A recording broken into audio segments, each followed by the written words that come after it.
नमस्कार। सम्पूर्ण देशभक्त नेपाली तथा अत्यन्त साहसी जेनजी क्रान्तिकारी योद्धाहरूमा म हुँ भवानी प्रसाद भुसाल यानी कि भवानी सर। पेसाले म एक शिक्षक, स्थायी बसोबास तिलोत्तमा रूपन्देही।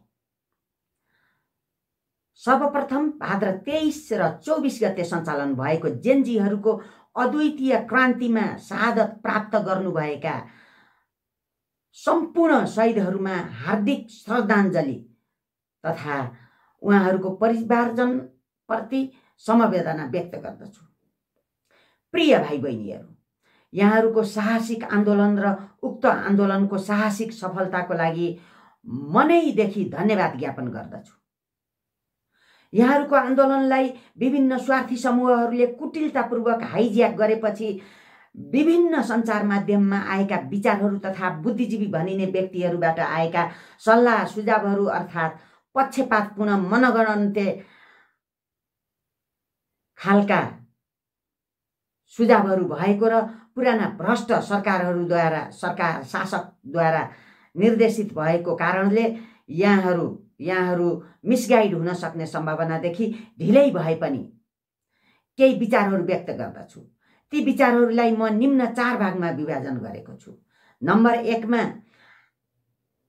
जेनजी आन्दोलनका उपलब्धिहरू, नम्बर 2 मा आवश्यक सुधारात्मक कदमहरू, नम्बर 3 मा देशको यथार्थता, नम्बर 4 मा निष्कर्ष।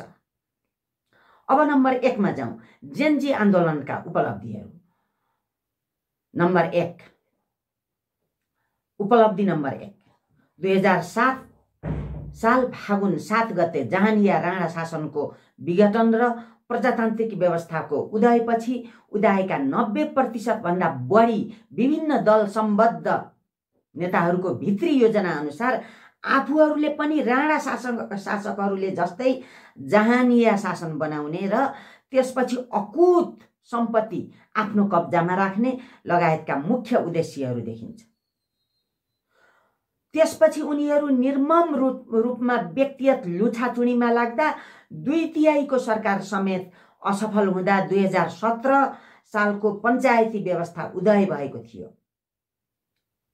पछि 2046 र 62-63 को परिवर्तन पश्चात राजनीतिक दलका 90% भन्दा बढी नेताहरूले आफूलाई राजा बनाउने सपना मात्र देखे, त्यो पनि राष्ट्रघाती दलाल र भ्रष्ट शासकको रूपमा।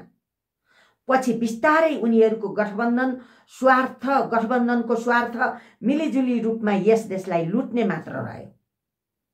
अझ पछिल्लो समयमा त उनीहरूले सत्ता र शक्तिको अहमताले गर्दा आफ्नो पार्टी तथा अन्य पार्टीमा उदाएका देशभक्त, विकासप्रेमी तथा भ्रष्टाचार विरोधीहरूको सफाया अभियान नै चलाएका थिए, जसमा राजा महेन्द्रको शङ्कास्पद हत्या, बीपी कोइरालामाथि केही पार्टीहरू राजासँग मिलेर गरेको दमन, मदन भण्डारीको हत्या, राजा वीरेन्द्रको वंशनाश, सुशील कोइरालाको शङ्कास्पद हत्या, ज्ञानेन्द्र साईमाथिको हमला र दमन, बालेन, हर्क र कुलमानलाई दिएको शास्ति, रवि लामिछानेमाथि थोपरिएको क्रूर अप्रमाणित हिरासत यात्रा तथा दमन मैले जानेका केही उदाहरणहरू हुन्। यस सिलसिलामा एमाले, नेपाली काङ्ग्रेस र माओवादीका 3 नेताहरूले योजनाबद्ध रूपमा अथाह शक्ति आर्जन गरी आफ्ना र अन्य पार्टीका इमान्दार तथा सम्भावना बोकेका नेताहरूलाई कहिल्यै अगाडि आउन दिएनन्। हालसम्म पनि राप्रपामा समेत आफ्नो पार्टीको राम्रो नेताहरूलाई ओझेलमा पारिएको छ।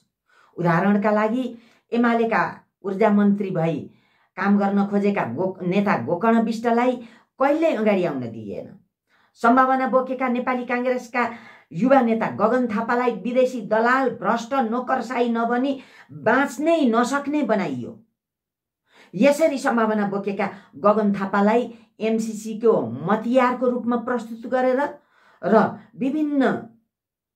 विभिन्न तरिकाले रवि लामिछानेको विरोध गर्न लगाएर सम्पूर्ण रूपमा गगन र विश्व समेतको राजनीतिक भविष्य सखाप पारियो। उनीहरूको अति न्यून बुद्धिमत्ताको कारणले डाक्टर सुनिल, शेखर र चन्द्र भण्डारी जसरी जोगिएर आफूलाई बुद्धि मत्तापूर्ण तरिकाले अथवा शुद्ध रूपमा राख्न असमर्थ भए। म 2046 साल यताका यस्ता विविध घटनाहरूको एक साक्षीको रूपमा रहेको छु। जेन्जी मित्रहरू, अब भन्नुहोस्, यसरी जरा गाडेर बसेको भ्रष्टाचारी नायक, विदेशी दलाल र देशद्रोहीहरूको उठीवास गराउने तपाईहरूको आन्दोलन अद्वितीय छ। त्यसकारण तपाईहरू राजनीतिक रूपमा विजयी रहनु भएको छ।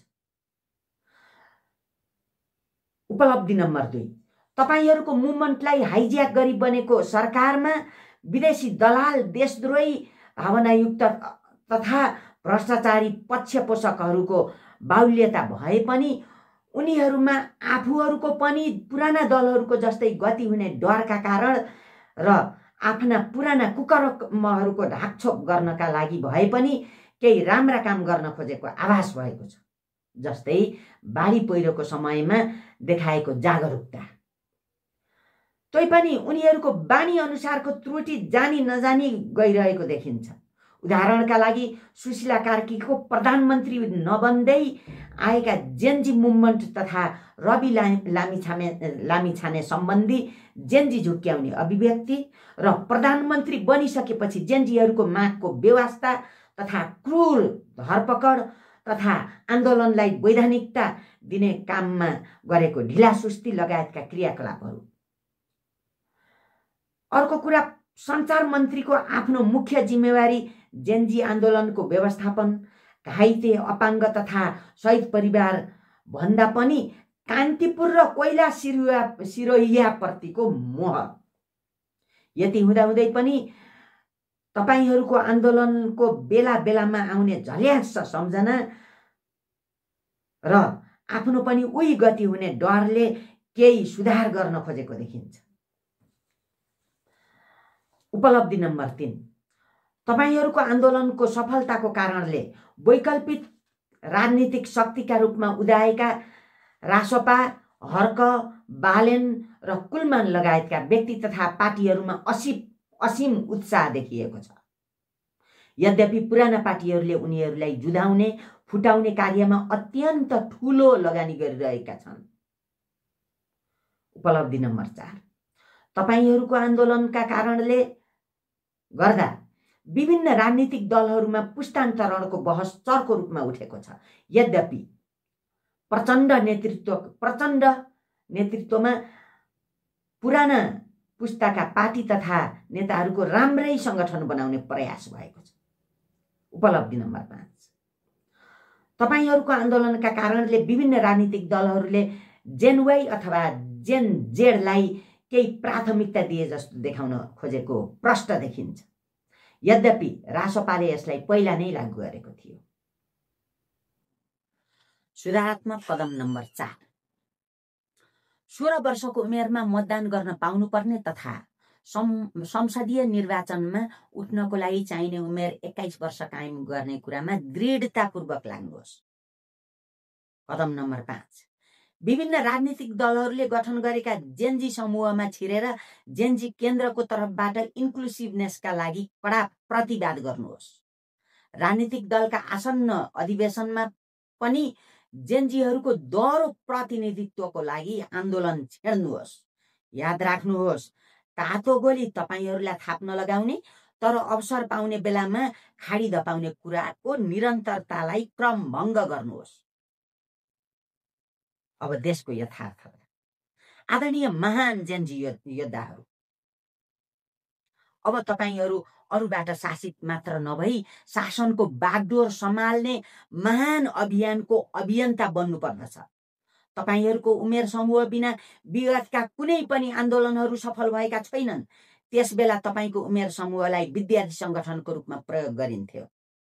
फरक यति मात्र हो, माओवादीले पनि तपाईहरूको उमेर समूहलाई बाल सेनाको रूपमा प्रयोग गर्यो। अर्कोतिर 2007 साल यता भ्रष्टाचार अत्यन्त मौलाउँदै गयो। 2046 सालपछि त संगठित रूपमा नै भ्रष्टाचारको थालनी भयो। लोकतान्त्रिक गणतन्त्रको स्थापना पश्चात त तपाईँ वार्ड सदस्य तथा अध्यक्ष बन्न पनि भ्रष्टाचारीको योग्यता अनिवार्य भयो। फलस्वरूप जति धेरै भ्रष्ट उति ठुलो नेता। प्रधानमन्त्री प्रधान भ्रष्टाचारीको अवस्था हाम्रो देशको यथार्थता हो। तर यही समयमा छिमेकी देशमा प्रधानमन्त्रीलाई प्रधान सेवक भनिएको कुरा देखिन्छ। यसलाई हामी एकै पटक समाधान गर्न सक्दैनौँ मित्रहरू। बिस्तारै अगाडि बढ्नुपर्छ, किनभने यो देशमा भ्रष्टाचारीको प्रचण्ड बहुमत छ। अर्को यथार्थ कुरा के छ भने हाम्रो राजनीतिक संस्कारले हामीले गर्व गरेर भन्ने गरेका राष्ट्र सेवक कर्मचारीहरू मध्ये 99% मानिसहरू साँच्चै भन्ने हो भने राष्ट्रघाती महाभ्रष्ट कर्मचारीको रूपमा परिणत भएका छन्। तपाईले थाहा पाएका र देखेका लुकाएका पैसाहरू नेताहरूसँग मात्र होइन, प्रत्येक उपल्लो स्तरका कर्मचारीहरूसँग छन्। त्यसकारण उक्त भ्रष्टाचार गरेको कालो धन लुकाउन तथा थन्क्याउन उच्च पदस्थ कर्मचारीहरूका छोराछोरी अथवा उनीहरूको आफ्नो विदेशी पिआर एक अनिवार्य शर्त नै बनेको छ। अब निष्कर्षमा जाउँ। जेनजी भाइ बहिनीहरू, मलाई थाहा छ तपाईहरूले नपत्याउँदो गरी आफ्नो संगठन समेत निर्माण गर्दै जानुभएको छ। परिवर्तनकारी आन्दोलनका लागि शक्ति चाहिन्छ, यो नै एक यथार्थ हो। यहाँहरूको विचार मिल्ने कुनै पार्टीसँग सहकार्य गर्नु अति आवश्यक छ। तर यहाँ मैले कुनै पार्टीको नाम लिँदा मेरो विचार पक्षपातपूर्ण मानिन्छ। त्यसले गर्दा तपाईहरूको उद्देश्य मिल्ने पार्टीहरूमध्ये कुनै एक पार्टीसँग अस्थायी रूपमा भए पनि सहकार्य गर्नुहोस् र आफ्नो उद्देश्य प्राप्तिमा दृढ संकल्पित रहनुहोस्। देशलाई तपाईहरूको खाँचो छ। यी विचारहरू म मेरो ब्रह्मले भेटाएसम्म निष्पक्ष रूपमा सेयर गरेको छु। मित्रहरू, मनन गर्नुहोला।